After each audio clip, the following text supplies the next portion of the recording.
வீட்டுல இருந்து காடு கொண்டு போயிடுறோம். கொண்டு போயிட்ட பிறகு இந்த வீலை கட்டிட்டு பிளேட் செட் போடுறது எப்படின்றத பார்க்க போறோம்.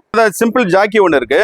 அந்த சிம்பிள் ஜாக்கியை வந்து இந்த பைப்புக்குள்ளார அதை நுழைக்கணும். நுழைச்சிட்டு சும்மா அப்படியே அழுத்தினா போதும், மேலே தூக்கிடும் இது மொத்தமா. அவ்வளோதான். அழுத்தி அங்கே விட்டிங்கன்னா நவராது, ஒன்றும் பிரச்சனை வராது. இப்போ வந்து இந்த வீலில் வந்து காட்டர் பின் ஸ்னாப் பின் இருக்கும், அதை கழட்டிடணும்.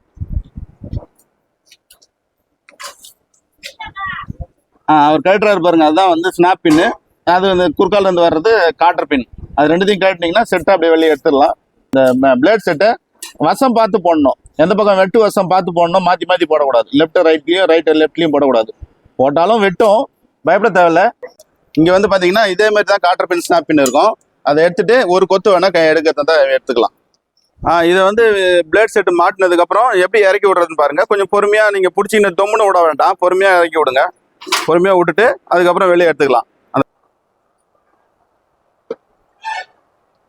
இவர் என்ன டைரக்ஷன் போடுறாரு பாருங்க. இது வந்து இந்த ஷீட் வந்து இந்த லெவலில் தான், இந்த மாதிரி தான் இருக்கணும். இப்படி திருப்பி போட வேண்டாம்.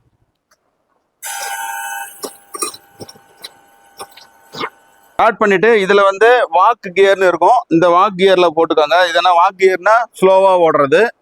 இதுல வந்து பாத்தீங்கன்னா ஃபாஸ்ட் கியர்னு இருக்கும், அதை வந்து ஸ்பீடா ஓடும்.